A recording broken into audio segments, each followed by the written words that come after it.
Topic today is quadratic inequalities.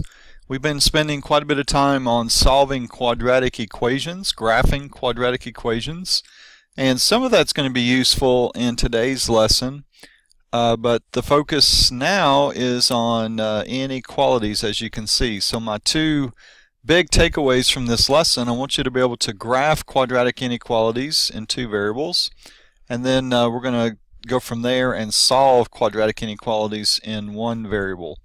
So let's just take a look. There's really three different types of problems that you're going to be dealing with in this assignment. So let's take a look at this this first example, 1a. This is what you're going to do on problems 14 to 18 even. It's a review of graphing quadratic equations, getting the parabola, and then the inequality will tell us how to shade either inside the parabola or outside. So first of all, let's just go back and remember how to come up with the graph of the equation y equals x squared plus 2x plus 4. And you've learned now to change this into vertex form. So if you don't want to have to do the opposite of b over 2a formula to find the vertex, you can always use vertex form. I think it's a lot better to graph with. I'm going to divide 2 by 2. Okay, 1 squared is 1, and remember, just take the minus 1 in this case and just tack it onto the end of your standard form and put those two numbers together, and you'll complete vertex form. So the vertex is -1, 3. So I'm going to start by plotting that point, -1, 3. Another easy point to plot, looking at standard form, is the y-intercept, and that's 4, which means my symmetry line being x equals -1 helps me come up with other points that correspond to other points on the graph. And now just another input, like for example input 1, and for an input 1 I get 1 plus 2, which is 3, plus 4 is 7. So the point 1, 7 is also on the graph, and match that up using the AOS. Alright, and so now I'm ready to sketch the graph, but remember when we were talking about graphing linear inequalities, if it is or equal to, then that's a solid, it was a solid line. If it was not or equal to, then it was a dotted line, and that same principle is true with our parabolas. Since this says or equal to, then I'm going to have a solid U shape.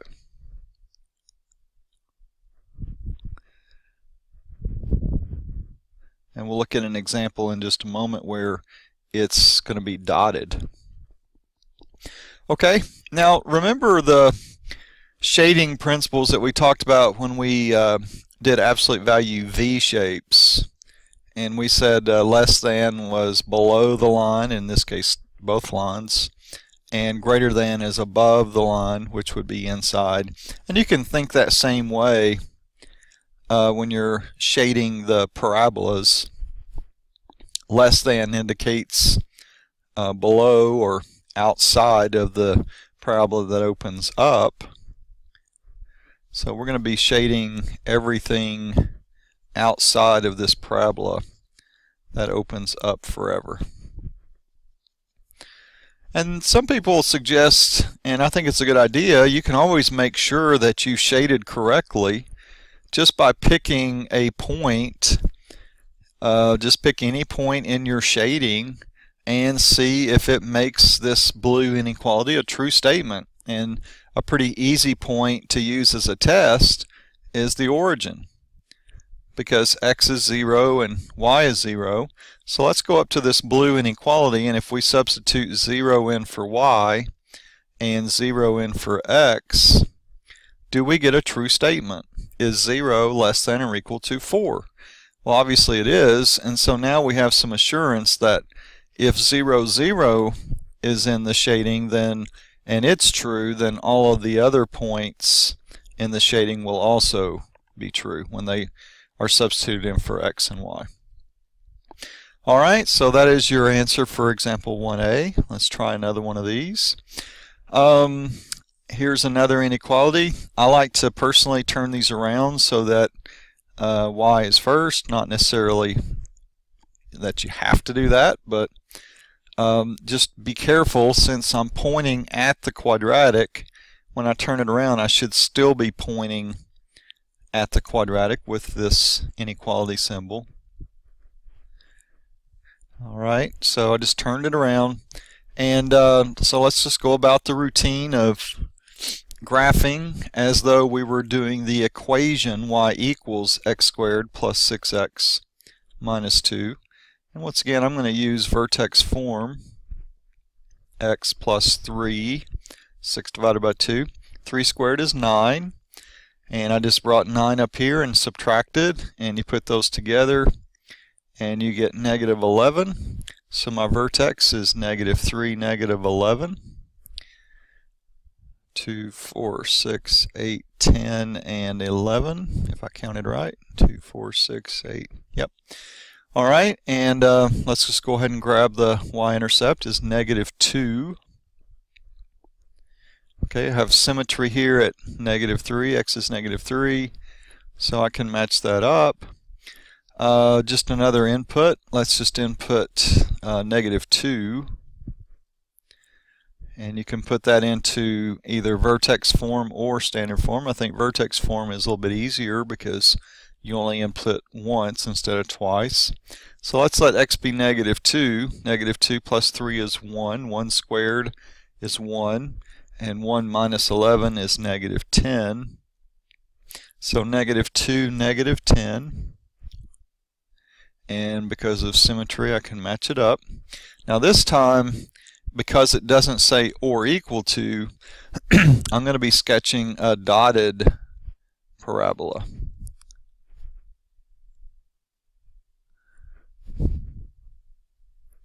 And if you want to draw the solid and then just erase part of it, obviously that would be okay. Okay, and notice we're saying greater than. Y is greater than. So greater than for this quadratic, hit the wrong button, greater than is above the line, or for a parabola that opens up, it would be inside the U shape.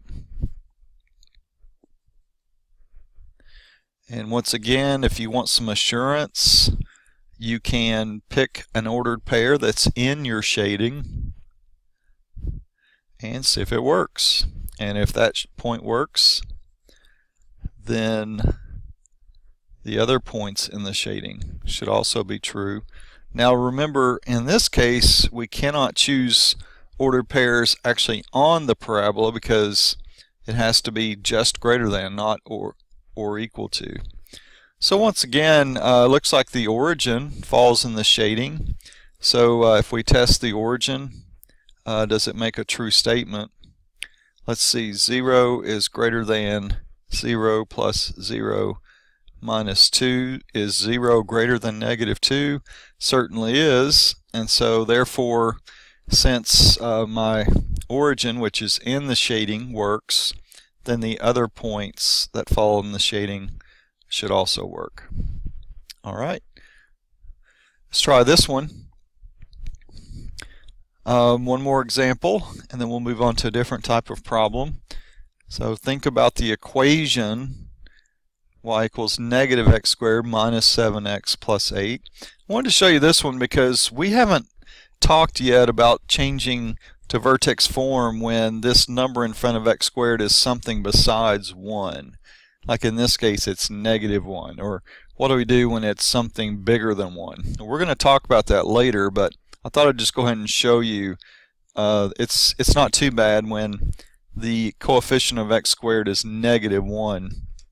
We're just going to do a little temporary change. Just think of dividing by negative 1 on both sides. Remember, before you can complete the square, we need to make this become positive 1. So in effect, I just divided everything by negative 1 on on both sides of the equation. So let's just go ahead and go through our routine. X plus 7/2, and 7/2 squared is 49/4. So I'm going to come over here and subtract 49/4.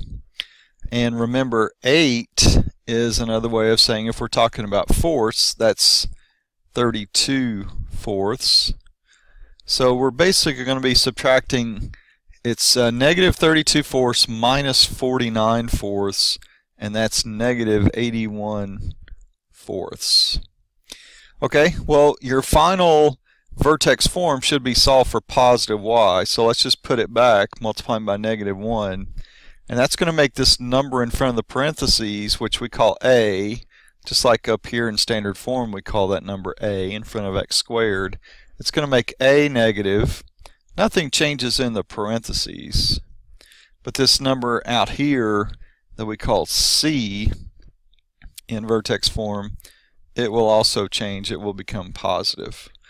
Okay, so just a little different when the number in front of x squared in this case is -1. But my vertex is found the same way. It's negative 7/2, positive 81/4. Well, since this is a little bit more than 20 1/4, I'm going to make my y-axis in 2's. Don't think it's really necessary to change the x-axis. So let's just go ahead and plot this negative 3.5, and then 20, 2, 4, 6, 8, 10, 12, 14, 16, 20, and then just a little bit more. I'm going to erase some of my work here because we'll need some graphing space, but hopefully you saw how you have it written down how we changed to vertex form. Okay, we have a positive 8, 2, 4, 6, 8 y-intercept. So that's 3.5, so 1, 2, 3. And then another input. We can do just about anything we want. What about -2? We'll just go back, since I've erased vertex form, we'll just use the standard form. Alright, so -2 squared is 4. That makes -4 plus 14 plus 8. So -4 plus 14 is 10, and 10 plus 8 is 18. So for -2, we get 2, 4, 6, 8, 10, 12, 14, 16, 18. And that's 1.5 to the right, so we'll do 1.5 to the left, matching that up. So here is the parabola opening upside down because a is negative. And now let's do the shading. Less than is below the line, and for the parabola that opens down, now we're talking about inside the parabola. And the parabola should say solid because it says or equal to, so it will not be a dotted parabola. And so once again, let's just do a little test. No reason to ever miss these because it's easy to check. You can even do a mental check. And once again, I'm just going to use the origin because that's easy math. If I let y be 0 and x be 0, I get 0 is less than or equal to 8. And that is true. So I have shaded the correct area, because if the origin is in the shade and it works, then the other points that are in the shade should also work. Okay, so those are my 3 examples. You're going to be doing 14 to 18 even, and your problems look very much like that. Now let's move on to a different type of problem.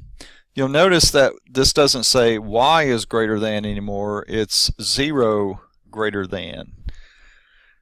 And once again, our instructions are to solve these inequalities by graphing. Alright, and I just feel, I don't know, for me, I'm a little more comfortable with turning these around, but be careful.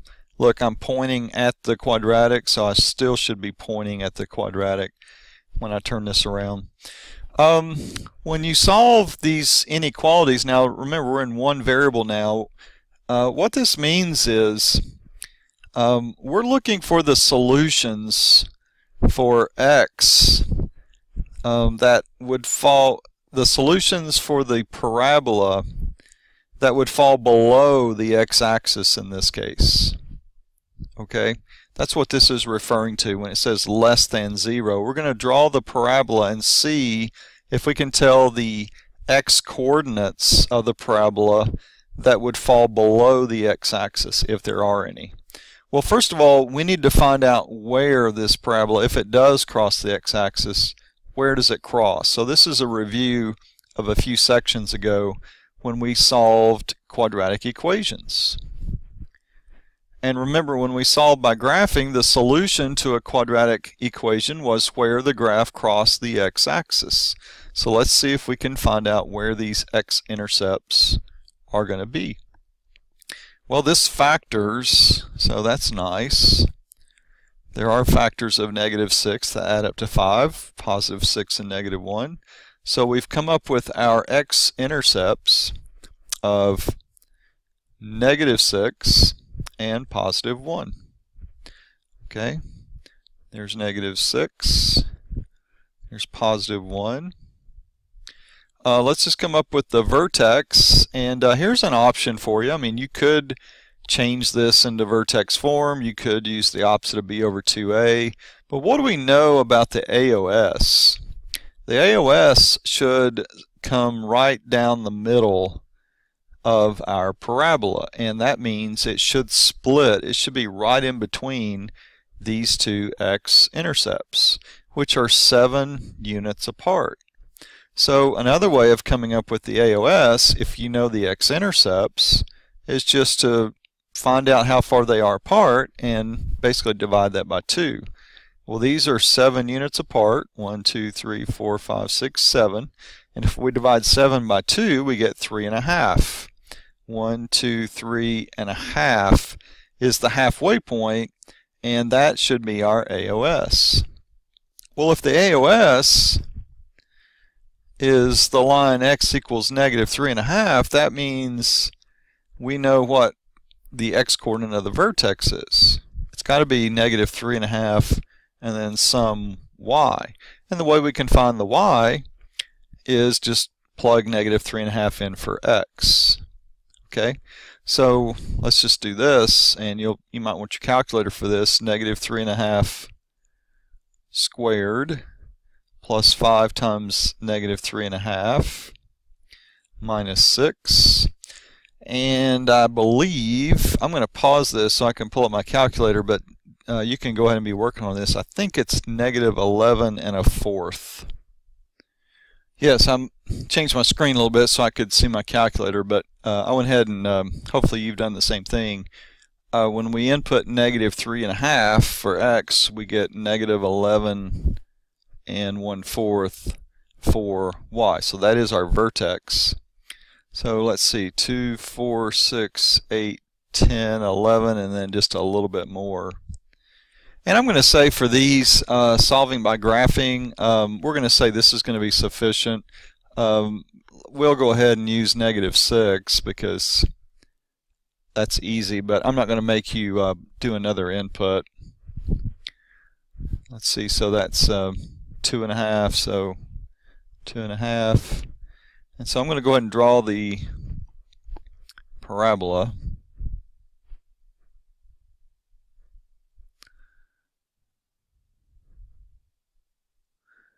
And now let's talk about what this problem is asking for.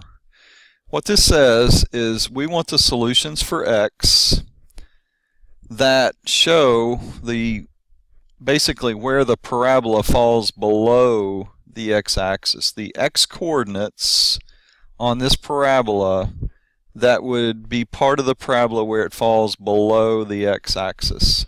So hopefully you can see, it's pretty obvious that this parabola is below the x-axis from here to here. So all of the x's that represent these, the x-coordinates that represent these points that fall below the x-axis will be part of the solution. So all of those numbers for x-coordinates will basically be between positive 1, and negative 6. Okay, so all of the x coordinates for ordered pairs will fall in this blue shaded area. So that's an inequality that will state like this. All the x's such that they fall between negative 6 and positive 1. Now notice I'm not going to do or equal to because the original inequality does not say or equal to. So we're not going to include negative 6 and positive 1. But we're going to say all the numbers in between our solutions. And so since negative 6 and negative 1 are not a part of the solution, I'm going to make one slight little change to my graph because at these two x-intercepts we should have open circles.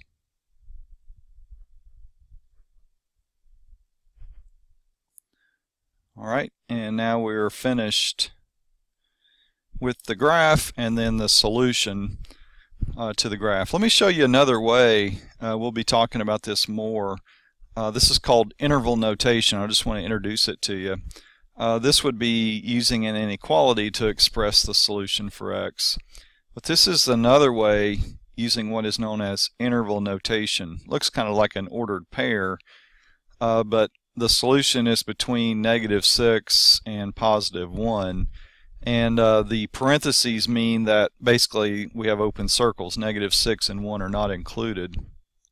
If those were colored in and it said or equal to, then we would use brackets. Okay, but that's something as you head to pre-calculus you're going to see more and more. This is called interval notation. This is inequality notation. Alright, let's try another one. I'm going to turn this around so that it reads as negative x squared plus 7x plus 12. And again, the inequality is pointing at the quadratic, so just make sure it still points. Okay, and for this one, again, we need to find out where the graph, where the x-intercepts are, if there are any. It could be that this does not cross the x-axis.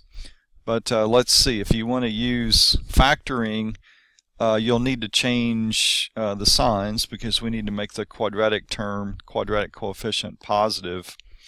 But it doesn't look like this is going to factor because there would not be any factors of negative 12 that would add up to negative 7. So I'm going to use the quadratic formula to come up with our x-intercepts. So the opposite of b plus minus the square root of b squared minus 4 times negative 1 times 12 all over 2 times negative 1.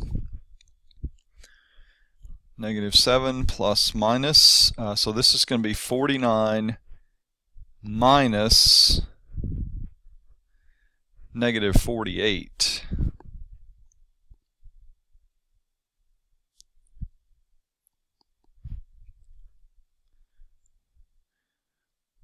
So I'll just go ahead and put it down as 49 plus 48 all over negative 2. Okay, so we need to grab our calculator again, and so that's going to give us negative 7 plus minus the square root of 97 all over negative 2. And so let's find out what the decimal form of the square root of 97 is. Let's see, 97 square root, 9.85. Alright, so we're going to get our x-intercepts by doing negative 7 plus 9.85 divided by negative 2. And then we'll do negative 7 minus 9.85 divided by negative 2. Okay, so this should be 2.85 divided by negative 2. let's see, so we got negative 7 plus 9.85 divided by negative 2. That's negative 1.43. And let's get the other x-intercept. So that should be negative 16.85.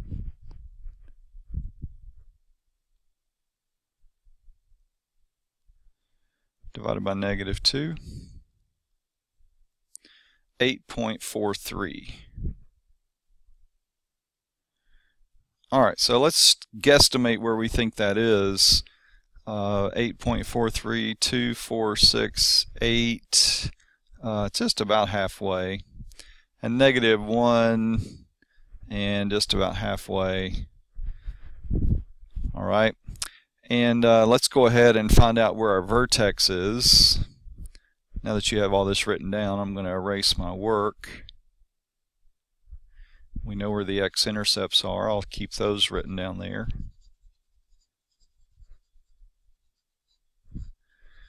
So let's see. The vertex should be right in between those 2 points. If you want to do the opposite of b over 2a, we can do that.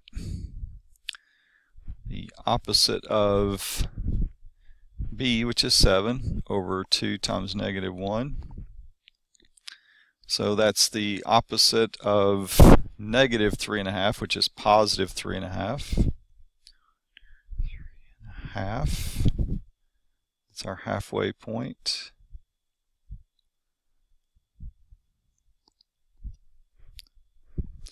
And then let's plug in 3.5 to find out what the rest of the vertex is. That's our AOS. So the vertex has got to be 3.5 something for y, and we can find that out just by plugging that number in for x.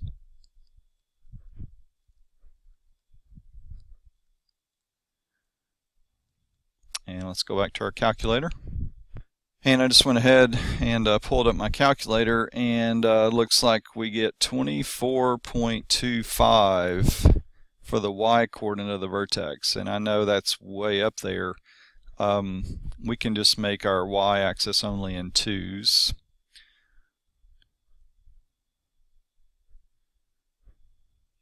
So there's 24, and then just a little bit more. Okay, and we can go ahead and do a y-intercept of 12, just to give us another point to draw through. Okay, so this is going to be the parabola.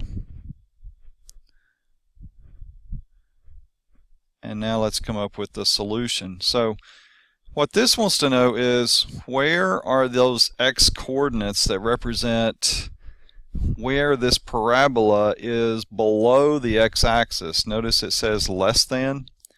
Less than means what are the x-coordinates for this parabola that represent the points that fall below the x-axis on this parabola? Well, it's going to be below the x-axis from this point and then forever left. Notice it's above the x-axis in between. Okay, so really we're talking about all the other points. The points that fall to the left of this number, which we called negative 1.43, and all the points that fall to the right of this x-intercept, which we're labeling as 8.43.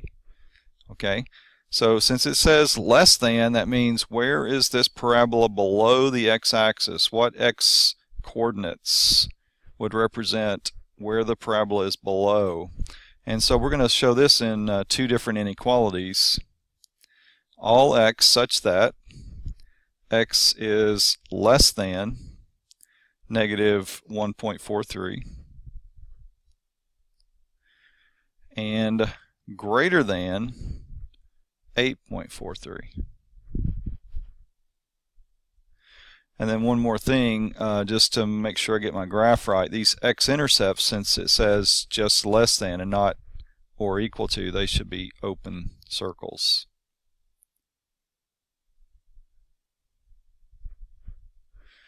And there's your complete answer for example 2b. Okay, got one more of these.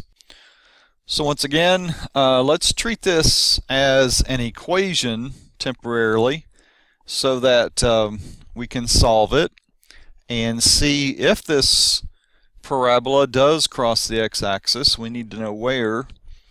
So we're just going to think of it as the equation 4x squared plus 12x plus 10 is equal to 0. I do see GCF. That would be helpful if we could factor, but unfortunately factoring doesn't really help in this case.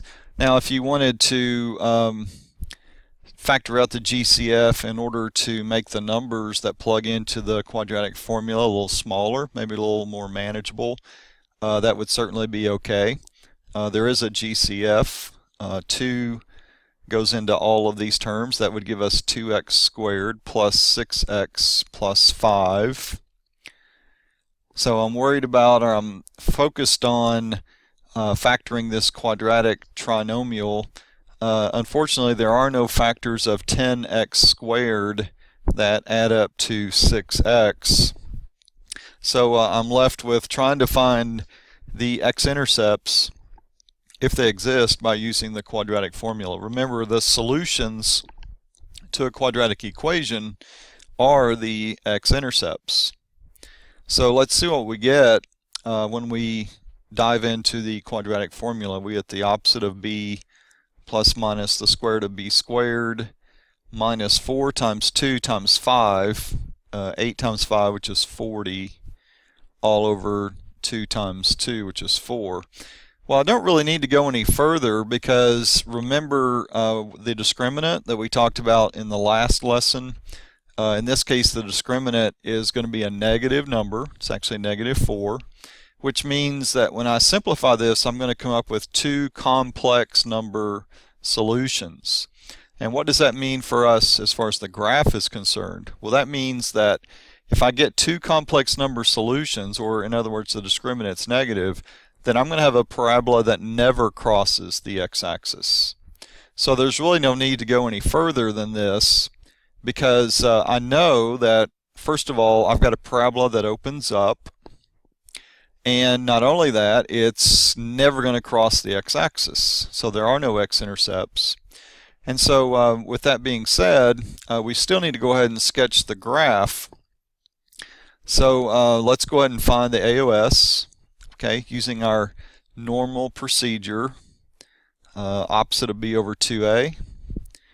We'll do the opposite of 12 over 2 times 4, which is 8. Okay, and that's going to be negative 3 over 2 reduced, which is another way of saying negative 1.5. So the AOS, the line of symmetry, is negative 1.5. On that line of symmetry, we have the vertex. It's going to be negative 1.5 as the x-coordinate. What the y-coordinate is, we'll have to calculate. So let's just plug in for x. 4 times negative 1.5 squared plus 12 times negative 1.5 plus 10. Now at this point, be helpful to go ahead and grab your calculator. I'm going to do the same thing, and we're going to see what we get as the y-coordinate of the vertex when we plug in negative 1.5. Okay, I just went ahead and paused it, pulled up my calculator, and this is the result. Got to put these together, of course, but plugging negative 1.5, which was my AOS number, into the quadratic equation, and simplifying, 9 minus 18 is negative 9, and then negative 9 plus 10 is positive 1. So we end up with a vertex of negative 1.5, 1. Okay, and we can get the y-intercept very easily just by looking at the standard form. It's 10, 2, 4, 6, 8, 10. Okay, and that's 1.5 to the right. Remember, I have symmetry right here. So 1.5 to the right will be that point, and 1.5 to the left will be the other point. At this point, I'm going to say this is going to be sufficient. I just wanted you to look at this graph so that hopefully when we get to coming up with our final solution for the inequality, this will make sense to you. All right, so we have a parabola, rough sketch, that looks like this. And it wants to know, this inequality says, okay, well, what points fall below the x-axis? That's what less than refers to. Less than would be below. If it said greater than, it would be all the points that fall above on this parabola. And we'd be interested in the x coordinates of those points. But this says less than, which means what points on this parabola fall below the x-axis. Well, none of them do. This will never go below the x-axis. It's always going to open upward from the point -1.5, +1. So for that reason, when we go to state our solution, there are no solutions. So I hope that makes sense. Less than would be below. Now if this had said greater than, then all of these points, we would have all real number solutions, because every single point on the parabola would fall above the x-axis. That's what greater than would stand for. But since it says less than, and this parabola will never be below the x-axis, none of its points will ever be, then we have a no solution. All right? Okay, this is the last type of problem you're going to deal with. This will be problems 34 to 44 even, and the directions are to solve the inequalities algebraically. So you're not going to have to graph in this section. Algebraically means that we're going to try to use factoring if possible. We might have to use the quadratic formula or completing the square if factoring is not possible. It's kind of the same idea that the approach that we took with graphing. We're going to start off treating this as though it were an equation so that we can find those solutions or those x-intercepts if they exist. So let's pretend for just a moment that we have an equation and we're trying to find the solutions for it. Fortunately, this does factor. There are factors of -16 that add up to +6. That would be +8 and -2. So if this were an equation and we're asked to solve it, we would have the solutions of -8 and +2. Okay, but it's not an equation, it's an inequality. We want to know the values that we could plug in for x to make this blue inequality statement true. So what we're going to do at this point is we're just going to make a number line, and we're going to put these two solutions to the equation on the number line. And those two numbers are basically going to break this number line up into 3 sections. And we're going to pick a number, just one number out of each of these sections to test in this blue inequality statement to see if it actually makes a true statement. All right, it really doesn't matter what you pick, just something in this first test. We're going to choose some number less than -8, like -9. Okay, what happens if we input -9 in for x? Well, -9 squared is 81.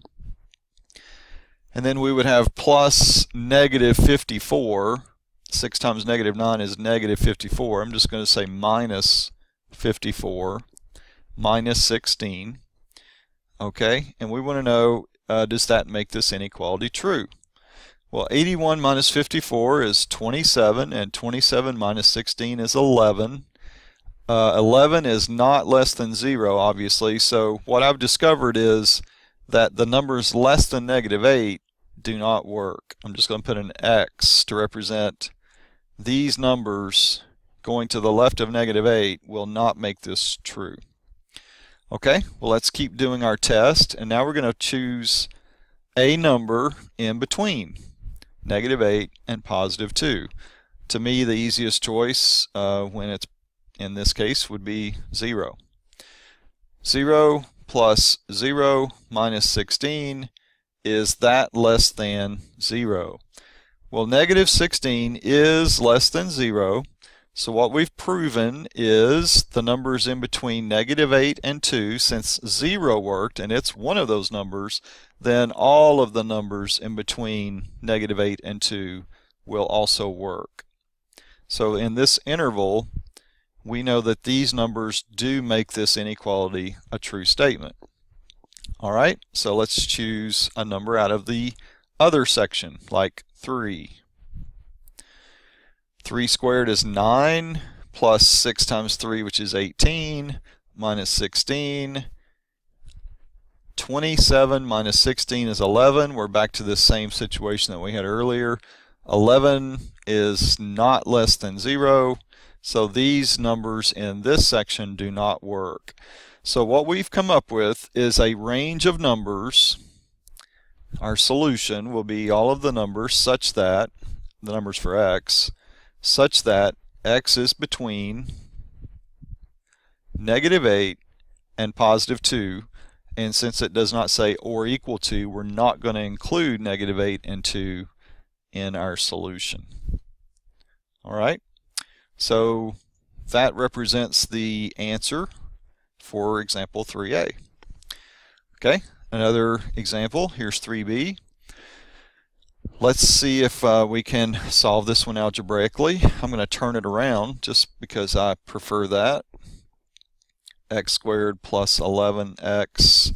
Now I'm pointing at negative 30. Okay, just look at how the inequality points and make sure it continues to point that way if you want to turn this around.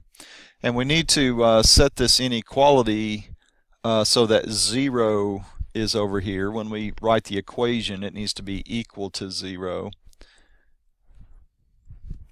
Alright, so I'm going to add 30 to both sides. Okay, so that's the inequality, but again, let's think of this in terms of the equation so that we can find the numbers that we're going to place on our number line. Alright, and fortunately this does factor. There are factors of 30 that add up to 11. There's 6 and 5.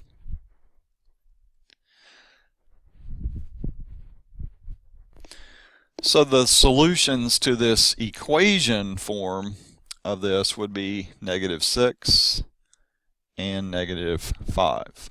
So once again, just make your little number line so that we can test some numbers. Alright, these two numbers break this number line up into 3 different sections. Okay, so we're going to test, we're just going to pick one number from each section and we're going to test. Okay, so for example, let's try negative 7. Alright, and I'm going to go into this blue inequality statement and I'm going to see if it makes it true. So negative 7 squared, that's 49, plus negative 77, that's minus 77, plus 30. Okay, is that greater than or equal to, put a little question mark, 0? Well, 49 minus 77 is negative 28, and negative 28 plus 30 is 2. 2 is greater than 0. Remember, it doesn't have to be both. As long as it's one or the other, then it makes a true statement. So once again, 49 minus 77, negative 28, plus 30 is 2. 2 is greater than 0. So for this interval, from left of negative 6, these are good. Negative 7 made a true statement. Okay, so now let's try the interval in between. So pick a number that falls in between negative 6 and negative 5, negative 5.5. Alright, so we're going to do negative 5.5 squared plus 11 times negative 5.5 plus 30, and we want to see if that's greater than or equal to 0.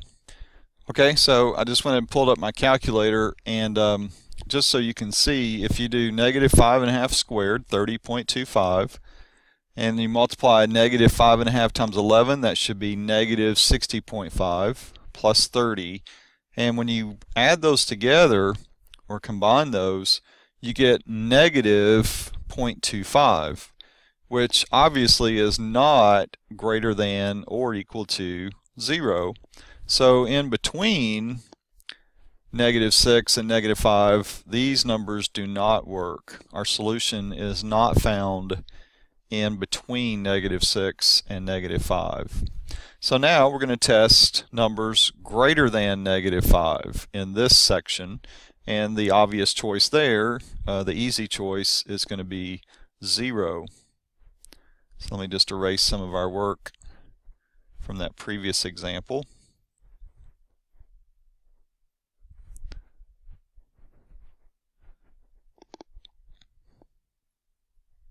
So it's pretty obvious if we choose 0 as the number that represents this section, we're going to have 0 plus 0 plus 30. 30 is greater than 0.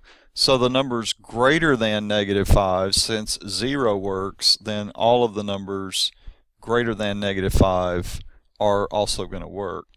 So the way we're going to write our solution, since this says or equal to, we're basically going to have two different inequality statements. All the numbers less than negative 6, including negative 6, less than or equal to negative 6. And we're going to combine that with all the numbers greater than or equal to negative 5. Okay, so the numbers in between, in this case, actually don't work. Alright, so that is another example of how to solve algebraically. And I've got one more. This will be example 3C. Let's go ahead and write this in its equation form. Equal to 0. Just want to move the 3 over with subtraction. And what you might want to consider at this point, and this is probably, it's true always, maybe you want to take a look at the discriminant. It's easy to calculate, and that tells us a lot about are there actually x-intercepts that we need to put on a number line. The discriminant, of course, is b squared minus 4ac, so that would be 4 minus 4 times negative 4 times negative 3. Remember, we're going to do all this multiplication first before we subtract. So we're going to get 4 minus, in the parentheses in my little brackets that I've made here, negative 16 times negative 3 is positive 48. So I'm going to get a negative discriminant. And again, remember, that means that it means two things. For the discriminant, I'm going to have two complex number roots. But as far as the graph of this is concerned, this graph is never going to cross the x-axis. And I know you don't have to graph these, but I think just a little rough sketch picture might help us to interpret the final answer. Okay, so now that we know that there are no real number solutions to this, I'm just going to put this back to inequality form. And what this says is we have a parabola that opens upside down that never crosses the x-axis. And since you don't have to graph these, I'm not going to worry about coming up with the vertex, the AOS. Let's just take a look at some examples. This is a parabola that opens upside down that never crosses the x-axis. Maybe it's over here. You can probably do some mental math and tell that it's, if you do the opposite of b over 2a, it's going to be on the right side of the y-axis. But really what I wanted to do here is just show you how you can come up with the solution, which says we need all of the points on this parabola, the x coordinates, that fall below the x-axis. That's what less than refers to. Well, for this parabola that opens down, that does not ever cross the x-axis. If it doesn't ever cross the x-axis, it's got to be below the x-axis. If it were up here opening down, obviously then it would cross. So bottom line is, for this particular parabola, the answer to this is going to be all real numbers.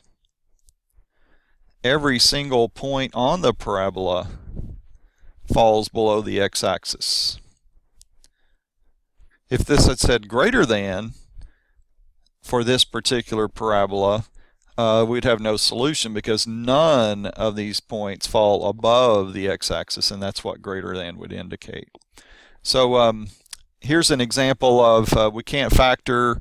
When we did the discriminant, we identified the fact that there's negative discriminant, two complex solutions.